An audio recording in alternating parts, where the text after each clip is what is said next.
Hello everyone, this is the continuation part of chapter number 5, that is problem solving methodology. I already explained in the last session what are the approaches to problem solving methodology. How many approaches are there for solve a problem? I explained in the last session that is top down design. What is the meaning of top down design? Top down design involves dividing a problem into sub problems and further dividing the sub problems into a smaller sub problems until it leads to sub problems that can be implemented as program statement. Okay, first we will dividing the main problem into sub problems. Again those sub problems are divided into smaller sub problems until and unless the last sub problem is the solution for the main problem. Okay, next, stepwise refinement. What is the meaning of stepwise refinement? The process of breaking down the problem at each stage to obtain a computer solution. Okay, today I am going to explain in detail the third and fourth approaches for designing a particular problem solving methodology. Now I am going to explain the third and fourth approaches to problem solving. Those are bottom up design and programming techniques. Then first we will see what is the meaning of bottom up design. A design method in which system details are developed first followed by major process. This process is the reverse of top down design. The process starts with identification of set of modules which are either available or to be constructed. An attempt is made to combine the lower level modules to form modules of higher level. Examples included in the object oriented programming using C++. Here what is the meaning of bottom up design? ಇಲ್ಲಿ ನೋಡಿ ನಾವು bottom up design ಅಂದರೆ ಏನಂತ ಹೇಳ್ಬೋದು. Bottom up ಡಿಸೈನಲ್ಲಿ ನಾವು ಮೊದಲಿಗೆ small modules ಅನ್ನು find out ಮಾಡ್ತಾ ಹೋಗ್ತೀವಿ. ಮಾಡ್ಯೂಲ್ಸ್ ಅಂದರೆ ಏನು? ಸೆಟ್ ಆಫ್ ಇನ್ಸ್ಟ್ರಕ್ಷನ್ಸ್ ಅಂತ ಅರ್ಥ, ಹೌದಾ? ಅಂದರೆ ನನಗೆ ಮೇನ್ ಪ್ರಾಬ್ಲಮ್ ತೊಗೊಂಡಾಗ ಆ ಪ್ರಾಬ್ಲಮ್ ಎಲ್ಲಿ ತನಕ ಸಾರ್ಟ್ ಔಟ್ ಆಗುತ್ತೆ, ಎಲ್ಲಿ ತನಕ ನನಗೆ ರೀಚ್ ಆಗುತ್ತೆ ಅನ್ನೋದು ನನಗೆ ಗೊತ್ತಿರಬೇಕು, ಹೌದಾ? ಅಂದರೆ ನಾನು ಫಸ್ಟಿಗೆ ಸಣ್ಣ ಅಂದರೆ ಸ್ಮಾಲ್ ಅಮೌಂಟ್ ಆಫ್ ಕೋಡ್ಸನ್ನು ಡಿವೈಡ್ ಮಾಡಿಕೊಂಡು ಆ ಎಲ್ಲ ಸೊಲ್ಯೂಷನ್ಸನ್ನು ನಾನು ಏನು ಮಾಡ್ತಾ ಹೋಗ್ತೀನಿ, ಕಂಬೈನ್ ಮಾಡ್ತಾ ಹೋಗ್ತೀನಿ. ಅದೆಲ್ಲ ಸೊಲ್ಯೂಷನ್ಸನ್ನು ಕಂಬೈನ್ ಮಾಡಿದಾಗ ನನಗೆ ಮೇನ್ ಪ್ರಾಬ್ಲಮಿಗೆ ಸೊಲ್ಯೂಷನ್ ಫೈಂಡ್ ಔಟ್ ಆಗುತ್ತೆ. ನಾನು ಟಾಪ್ ಡೌನಲ್ಲಿ ಏನು ಮಾಡ್ತೀನಿ, ಮೇನ್ ಪ್ರಾಬ್ಲಮನ್ನು ಡಿವೈಡ್ ಮಾಡ್ತಾ ಬರ್ತೀನಿ. ಬಟ್ ಇಲ್ಲಿ ಏನು ಮಾಡ್ತೀನಿ, ಡಿವೈಡ್ ಮಾಡಿರ್ತಕ್ಕಂಥ ಮಾಡ್ಯೂಲ್ಸನ್ನು ಕಂಬೈನ್ ಮಾಡಿ ನಾನು ಏನು ಮಾಡ್ತೀನಿ, ಮೇನ್ ಪ್ರಾಬ್ಲಮಿಗೆ ಸೊಲ್ಯೂಷನನ್ನು ಫೈಂಡ್ ಔಟ್ ಮಾಡ್ತೀನಿ. This is a reverse of top down design. Okay, the next is programming techniques. What are the programming techniques here? Unstructured programming, procedural programming, structured programming and modular programming. Okay, first we will see what is the meaning of unstructured programming. During learning stage, writing small and simple programs without planning leads to unstructured programming. ನೋಡಿ, for example ನೀವು C ಪ್ರೋಗ್ರಾಮ್ನಲ್ಲಿ ಏನು ಮಾಡ್ತೀರಿ, ಒಂದೇ ಒಂದು main method ಇರುತ್ತೆ. ಅಂದರೆ ನಾನು C program ತೊಗೊಂಡಾಗ, ಸಿ ಪ್ರೋಗ್ರಾಮಿಂಗ್ ಲ್ಯಾಂಗ್ವೇಜನ್ನು ತೊಗೊಂಡಾಗ ಅಲ್ಲಿ ನನಗೆ ಕ್ಲಾಸ್ ಆ್ಯಂಡ್ ಆಬ್ಜೆಕ್ಟ್ ಕಾನ್ಸೆಪ್ಟ್ ಬರಲ್ಲ. ಅಲ್ಲಿ ಕ್ಲಾಸ್ ಆ್ಯಂಡ್ ಆಬ್ಜೆಕ್ಟ್ ಕಾನ್ಸೆಪ್ಟ್ ಬರಲಿಲ್ಲ ಅಂತಂದರೆ ನಾನು ಎಲ್ಲ ಕೋಡನ್ನು ಒಂದೇ ಒಂದು ಮೇನ್ ಮೆಥಡ್ನಲ್ಲಿ ಬರಿಬೇಕಾಗತ್ತೆ. ನಾವು ಥೌಸಂಡ್ಸ್ ಆಫ್ ಲೈನ್ ಕೋಡ್ಸ್ ಇದ್ರೂ ಕೂಡ ನಾನು ಎಲ್ಲಿ ಬರಿಬೇಕು, ಅದೇ ಮೇನ್ ಮೆಥಡ್ನಲ್ಲಿ ಬರಿಬೇಕು. ಬಟ್ ನಾನಿಲ್ಲಿ C++ ತಗೊಂಡಾಗ ನಾನು ರಿಲೇಟೆಡ್ ಕೋಡನ್ನು ಮಾಡ್ಯೂಲ್ಸ್ ಆಗಿ ಡಿಫೈನ್ ಮಾಡಿಕೊಂಡು, ಅಂದರೆ ಕ್ಲಾಸ್ ಆ್ಯಂಡ್ ಆಬ್ಜೆಕ್ಟ್ ಥ್ರೂ ನಾನು ಏನು ಮಾಡ್ಬೋದು, ಮಾಡ್ಯೂಲ್ಸ್ ಆಗಿ ಡಿಫೈನ್ ಮಾಡಿಕೊಂಡು ಪ್ರೋಗ್ರಾಮನ್ನು ನೀಟಾಗಿ ಬರಿಬೋದು. ಅಂದರೆ ಸಿ ಲ್ಯಾಂಗ್ವೇಜ್ನಲ್ಲಿ ಬರೀತಕ್ಕಂಥ ಪ್ರೋಗ್ರಾಮಿಂಗ್ ನಾವು ಏನಂತ ಕರಿತೀವಿ, ಅನ್ಸ್ಟ್ರಕ್ಚರ್ಡ್ ಪ್ರೋಗ್ರಾಮಿಂಗ್ ಅಂತ ಹೇಳಿ ಕರಿತೀವಿ. ಯಾವುದೇ ಥರನಾದ ಸ್ಟ್ರಕ್ಚರಲ್ಲಿ ಇರಲ್ಲ. ಫಾರ್ ಎಕ್ಸಾಂಪಲ್, ಈಗ ನಾನು area of a triangle, area of a rectangle, area of a circle, area of a circle and circumference of a circle, ಇದು ಎಲ್ಲಾನು ಬರಿತಾ ಇದ್ದೀನಿ ಅಂತ ಇಟ್ಕೊಳ್ಳಿ, ಹೌದಾ?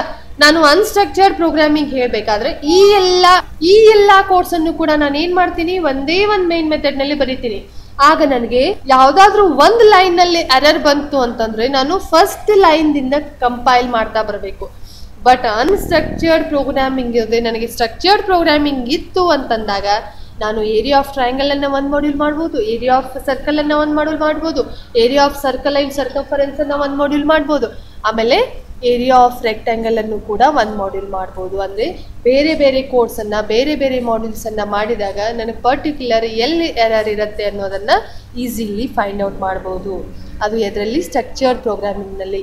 ಇದು ಏನು ಅನ್ಸ್ಟ್ರಕ್ಚರ್ಡ್ ಪ್ರೋಗ್ರಾಮಿಂಗ್ ಅಂದರೆ ಪ್ರೋಗ್ರಾಮ್ನಲ್ಲಿ ಒಂದೇ ಒಂದು ಮೇನ್ ಮೆಥಡ್ ಇರುತ್ತೆ. ಆ ಮೇನ್ ಮೆಥಡಲ್ಲೇ ಕೂಡ ನಾನು ಏನು ಮಾಡಬೇಕು, ಎಲ್ಲ ಲೈನ್ ಆಫ್ ಕೋಡ್ಸನ್ನು ಬರಿಬೇಕು. ಅದು unstructured programming. The second is procedural programming. Main programming ನೋಡಿ ಡಯಾಗ್ರಾಮ್ನಲ್ಲಿ main program data is divided into some procedures like procedure 1, procedure 2, procedure 3. This method allows us to combine returning sequence of statements into one single place. A procedure call is used to invoke the procedure. After the sequence is processed, a flow of control produced right after the position where the call was made. Here, procedure call is used to invoke the procedure. ನಾವಿಲ್ಲಿ procedure ಅನ್ನ invoke ಮಾಡಕ್ಕೆ ಏನ್ ಮಾಡ್ತೀವಿ, procedure ಕಾಲ್ ಮಾಡ್ತೀವಿ. ಹೌದಾ? ಅಂದ್ರೆ flow of control ನನಗೆ ಏನಾಗಬೇಕು, ಒನ್ ಆಫ್ಟರ್ ಅನದರ್ ಮಾಡ್ತಾ ಹೋಗ್ಬೇಕು. ಅಂದ್ರೆ ಪ್ರೊಸೀಜರ್ 1 ಕಾಲ್ ಆದ ನಂತರ ಪ್ರೊಸೀಜರ್ 2 ಕಾಲ್ ಆಗಬೇಕು, ಪ್ರೊಸೀಜರ್ 2 ಕಾಲ್ ಆದ ನಂತರ ಪ್ರೊಸೀಜರ್ 3 ಕಾಲ್ ಆಗಬೇಕು. ಹೌದಾ? ಆ ರೀತಿ ಕಾಲ್ ಆಗಿ ನನಗೆ ಅದರದ್ದು ಎಲ್ಲಾನು ಸೀಕ್ವೆನ್ಸ್ ಎಲ್ಲಿಗೆ ಬಂದು ಸ್ಟೋರ್ ಆಗಬೇಕು, ಮೇನ್ ಪ್ರೋಗ್ರಾಮ್ ಡೇಟಾನಲ್ಲಿ ಸ್ಟೋರ್ ಆಗಬೇಕು. ಅಂದರೆ ಒಂದೊಂದು ಪ್ರೊಸೀಜರ್ಸನ್ನು ಡಿವೈಡ್ ಮಾಡಿಕೊಂಡು ಒಂದೊಂದು ಪ್ರೊಸೀಜರ್ ಆಗಿ ಡಿವೈಡ್ ಮಾಡಿಕೊಂಡು ಆಮೇಲೆ ನಾವೇನು ಮಾಡ್ತೀವಿ, ಆ ಪ್ರೊಸೀಜರ್ಸನ್ನು ಕಂಬೈನ್ ಮಾಡಿ ಯಾವ ಪ್ರೊಸೀಜರನ್ನು ಕಾಲ್ ಮಾಡ್ತೀವಿ ಆ ಪರ್ಟಿಕ್ಯುಲರ್ ಪ್ರೊಸೀಜರ್ ಮಾತ್ರ ನನಗೇನಾಗಬೇಕು, ಕಾಲ್ ಆಗಬೇಕು. ಹೌದಾ? ಆ ಪ್ರೊಸೀಜರ್ ಕಾಲ್ ಆದಾಗ ಮಾತ್ರ ನಾನು ಏನು ಮಾಡ್ಬೋದು, ಪ್ರೊಸೀಜರಲ್ ಪ್ರೋಗ್ರಾಮಿಂಗ್ ಅಂತ ಹೇಳ್ಬೋದು. ಹೌದಾ? ಅಂದರೆ allows us to combine the returning sequence of a statements. ನಾವು ಎಲ್ಲಿ ರಿಟರ್ನ್ ಮಾಡ್ತೀವಿ ಆ ರಿಟರ್ನಿಂಗ್ ಪ್ಲೇಸ್ನಲ್ಲಿ ನನಗೇನಿರುತ್ತೆ ಅದು ಪ್ರೊಸೀಜರ್ ಕಾಲ್ ಇರುತ್ತೆ. Okay, next I will move towards the next programming, that is structured programming. Already you know about what is the meaning of structured programming. Structured means it will have some structure, okay, like a sequential structure, selection structure, iteration structure, as well as subroutines structure. Sequencing structure ಅಂತಂದ್ರೆ ಏನಂತ ಹೇಳ್ಬೋದು, ನಾನು already ನಿಮಗೆ last ಕ್ಲಾಸ್ನಲ್ಲಿ ಹೇಳಿದ್ದೀನಿ. Sequence ಅಂತಂದ್ರೆ the program is executed in the sequence manner. ಅಂದರೆ first input execute ಆಗಬೇಕು, ನೆಕ್ಸ್ಟ್ ಔಟ್ಪುಟ್ ಅಥವಾ ನೆಕ್ಸ್ಟ್ ಅಸೈನ್ಮೆಂಟ್ ಆಪರೇಷನ್ಸ್ ಇರ್ಬೋದು, ಅಥವಾ ನೆಕ್ಸ್ಟ್ ಆಪರೇಷನ್ಸ್ ಇರ್ಬೋದು, ಮೇನ್ ಬೇಸಿಕ್ ಆಪರೇಷನ್ಸ್ ಇರ್ಬೋದು, ನೆಕ್ಸ್ಟ್ ಈಗ ಏನಾಗಬೇಕು, ಔಟ್ಪುಟ್ ಆಗಬೇಕು. ಇದು ಒಂದು ಸೀಕ್ವೆನ್ಸ್ನಲ್ಲಿ ನನಗೇನಾಗಬೇಕು, ಪ್ರೋಗ್ರಾಮ್ಸ್ ಎಕ್ಸಿಕ್ಯೂಟ್ ಆಗಬೇಕು. ಸೆಲೆಕ್ಷನ್ ಅಂತಂದಾಗ on the basis of conditions ಮೇಲೆ ನಾನು ಏನು ಮಾಡ್ತಾ ಹೋಗ್ತೀನಿ, ಸೆಟ್ ಆಫ್ ಸ್ಟೇಟ್ಮೆಂಟ್ಸನ್ನು ಎಕ್ಸಿಕ್ಯೂಟ್ ಮಾಡ್ತಾ ಹೋಗ್ತೀನಿ. ಅದು ಇಫ್ ಆಗಿರ್ಬೋದು, it may be a if else, it may be a if else if, or nested if, or it may be a switch. ಈ ರೀತಿ ನಾವೇನು ಮಾಡ್ತೀವಿ, ಸೆಲೆಕ್ಷನ್ ಸ್ಟ್ರಕ್ಚರ್ಡ್ ಪ್ರೋಗ್ರಾಮಿಂಗ್ನಲ್ಲಿ ವರ್ಕ್ ಮಾಡ್ತಾ ಹೋಗ್ತೀವಿ. ಹೌದಾ? Next iteration structured programming. ಇಟ್ರೇಷನ್ನಲ್ಲಿ ನಾವೇನು ಕಲ್ತಿದ್ದೀವಿ, ವೈಲ್ ಸ್ಟೇಟ್ಮೆಂಟನ್ನು ಕಲ್ತಿದ್ದೀವಿ, ಡೂ ವೈಲ್ ಸ್ಟೇಟ್ಮೆಂಟನ್ನು ಕಲ್ತಿದ್ದೀವಿ, ಫಾರ್ ಸ್ಟೇಟ್ಮೆಂಟನ್ನು ಕಲ್ತಿದ್ದೀವಿ. ಅಂದರೆ set of statements are executed while until and unless the condition becomes true. If that condition becomes false, the set of statements are not executed. The cursor will come out from the loop structure. ಯಾವುದದು, while loop. Do ವೈಲ್ನಲ್ಲಿ ಏನು ಮಾಡ್ತೀವಿ, once the set of statements are executed until and unless the condition will check at the last position. If that condition satisfies, the set of statements are executed. If not, the set of statements are not executed. In the for, statements are repeatedly executed until and unless the condition becomes false. Once the condition becomes false, the cursor will come out of the for structure. Next, subroutines means functions. Function is a set of instructions to carry out a particular task. Next, last is modular programming. What is the meaning of modular programming?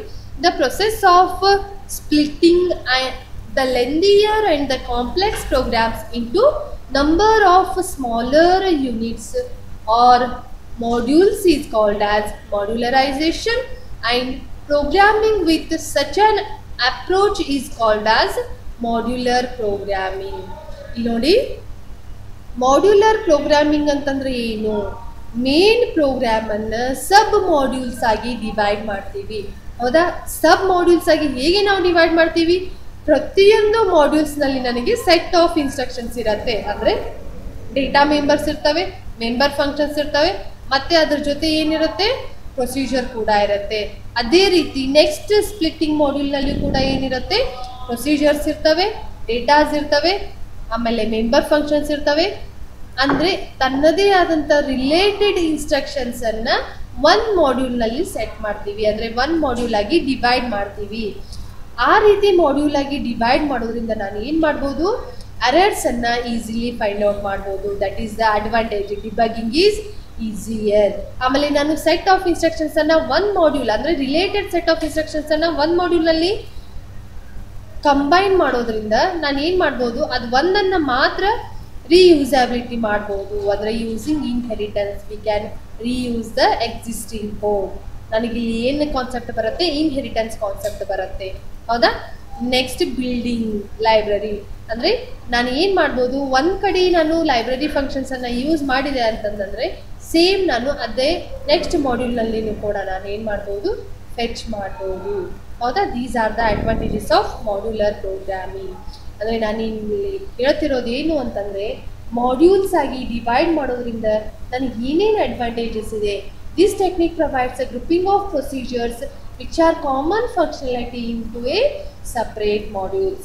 ಯಾವುದಕ್ಕೆ ನನಗೆ common functionality ಇರುತ್ತವೆ ಅಂಥ functionality ಇರ್ತಕ್ಕಂಥ ಕೋಡನ್ನು ನಾನು ಏನು ಮಾಡ್ತೀನಿ? Separate ಆಗಿ ಒಂದೊಂದು ಮಾಡ್ಯೂಲ್ ಆಗಿ ಡಿವೈಡ್ ಮಾಡ್ತಾ ಹೋಗ್ತೀನಿ. ಅಂದರೆ main program is divided into smaller sub programs or modules. ಅಂದರೆ ಲೆಂದಿಯರ್ ಪ್ರೋಗ್ರಾಮ್ಸಿಗೆ ಮಾತ್ರ ಇದು ಏನಾಗುತ್ತೆ? ಕನ್ಸಿಡರ್ ಆಗುತ್ತೆ ಮಾಡ್ಯುಲರ್ ಪ್ರೋಗ್ರಾಮಿಂಗ್ ಅನ್ನೋದು. ಹೌದಾ? ಇಲ್ಲಿಗೆ ನಿಮ್ಮದು problem solving methodology chapter complete ಆಯಿತು. Okay, thank you.